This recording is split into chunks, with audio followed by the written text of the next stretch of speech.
mursalin wa ala alihi washabihi ajmain amma ba'du. Yang pertama-tama marilah kita mengucapkan puji syukur atas Allah Subhanahu wa taala yang telah memberikan kita nikmat kesehatan dan nikmat kesempatan memberikan sehingga kita bisa berkumpul di kelas kita yang sederhana ini. Dan tak lupa juga salawat bertambahkan salam kepada Nabi kita Nabi besar Muhammad SAW yang berlafazkan Allahumma sholli ala sayyidina Muhammad wa ala ali sayyidina Muhammad. Yang sama-sama kita hormati Ibu dosen pengampu kita, Ibu Rika Fatma Ritonga MPSI Psikolog. Ibu Rika Fatma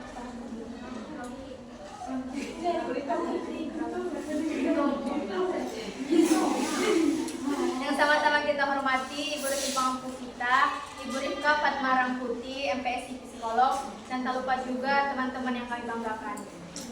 Baiklah, di sini kami akan mempresentasikan hasil makalah kami yang berjudul Teori dan Perkembangan Psikososial Peserta Didik.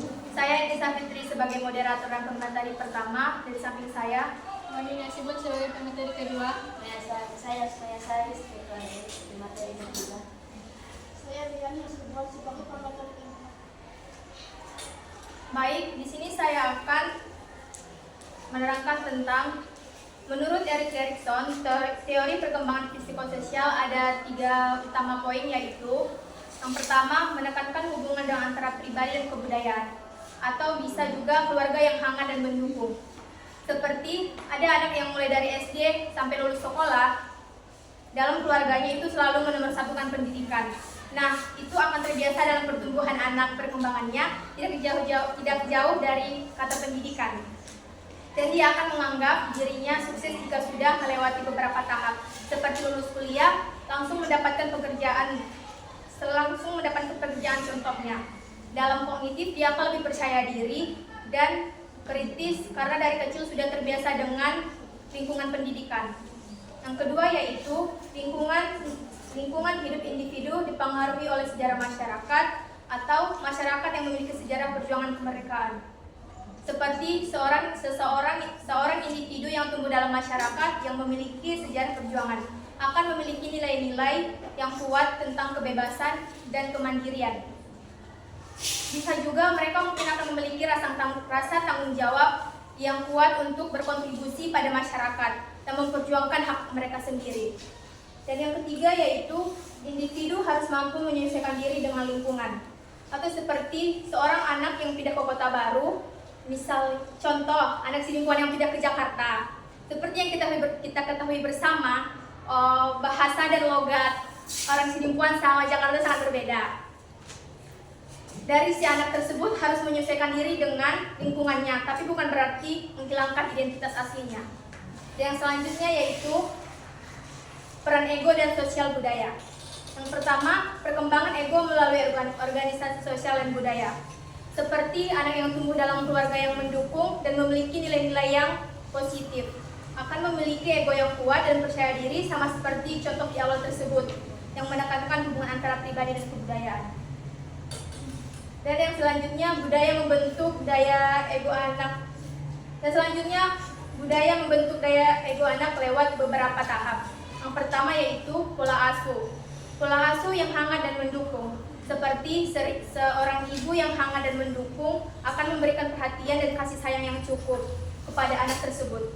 Dan seorang tua akan membantu anaknya mengembangkan kemampuan dan meningkatkan serta memberikan dukungan dan motivasi untuk menggapai tujuan anak tersebut.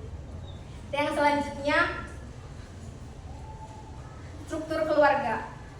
Seperti anak yang tumbuh dalam keluarga yang stabil dan memiliki hubungan yang baik dengan orang tua dan saudara-saudaranya dapat memiliki ego yang kuat dan percaya diri. Dan yang terakhir yaitu kelompok sosial dan institusi. Seperti seorang anak yang terlibat dalam kegiatan ekstrakurikuler atau bergabung dalam organisasi di sekolah dan dapat mengembangkan rasa percaya diri dan kemampuan untuk bekerja sama dengan orang lain. Cukup sekian dari saya, selanjutnya dilanjutkan oleh pemakalan kedua.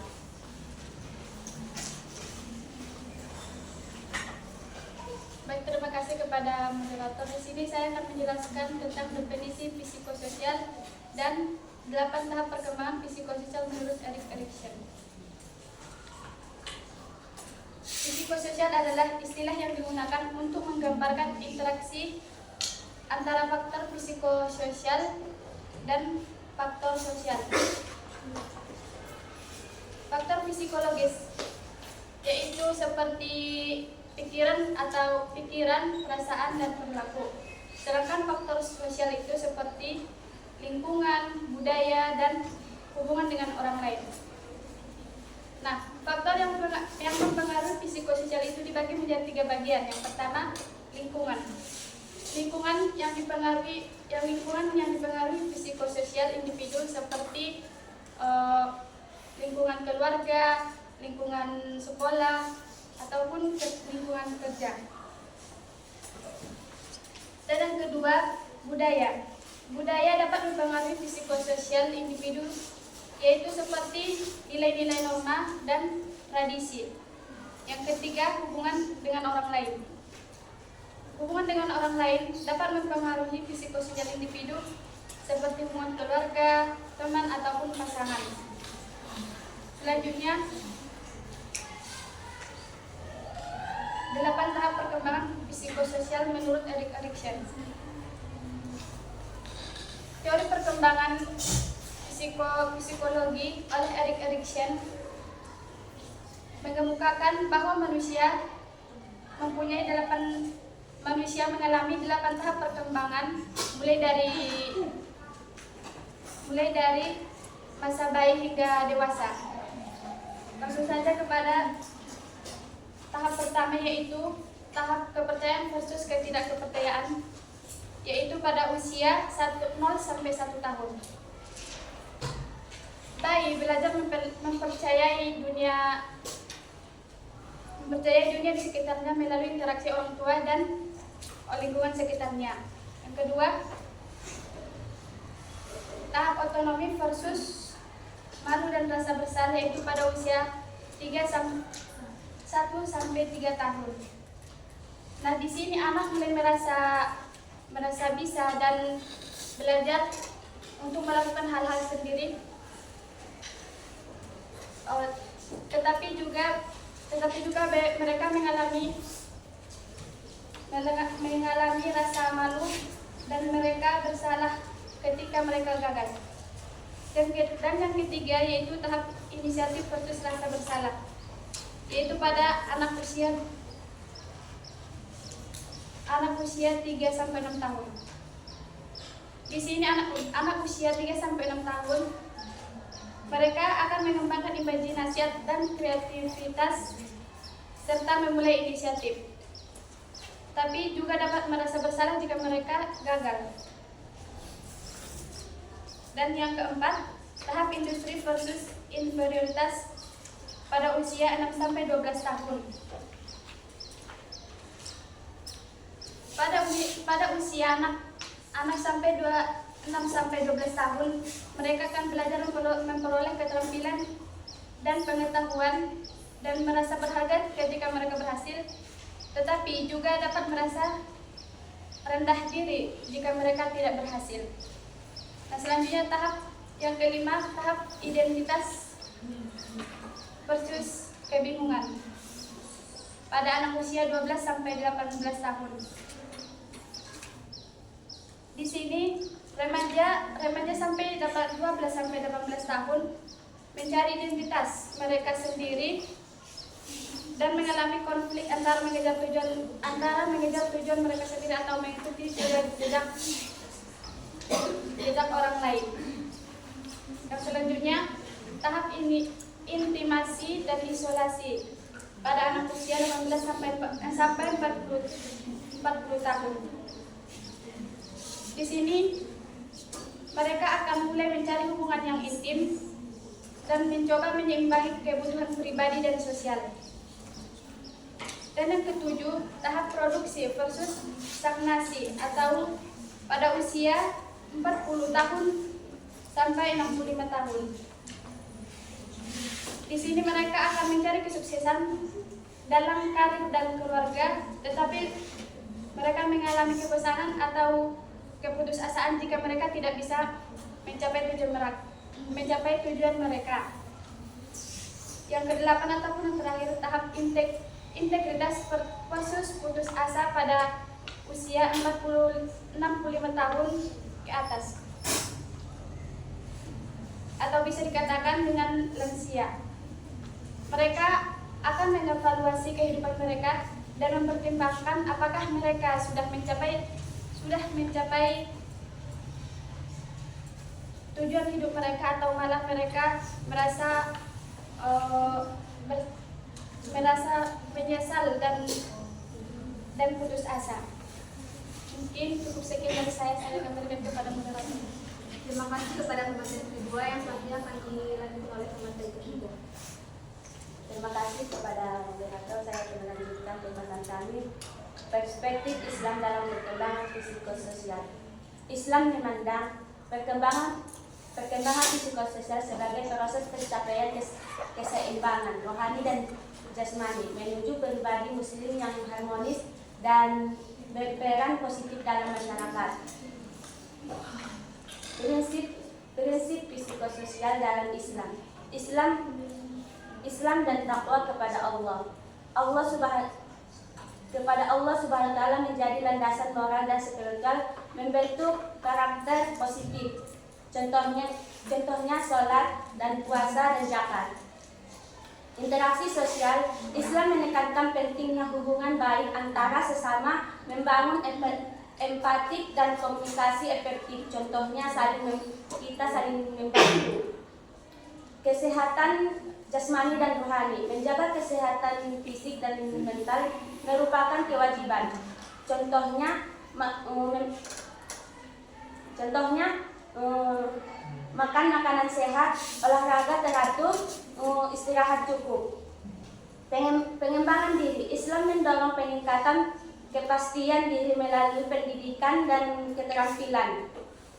Contohnya belajar ilmu agama dan umum, mengembangkan fakta dan bakat dan potensi. Keberagaman Islam menghargai perbedaan dan keragaman, mendorong toleransi dan persatuan. Contohnya bergaul dengan berbagai kalangan dan budaya. Sekian saya kembalikan kepada moderator. Terima kasih kepada pemateri ketiga. Selanjutnya akan dilanjutkan oleh pemateri keempat.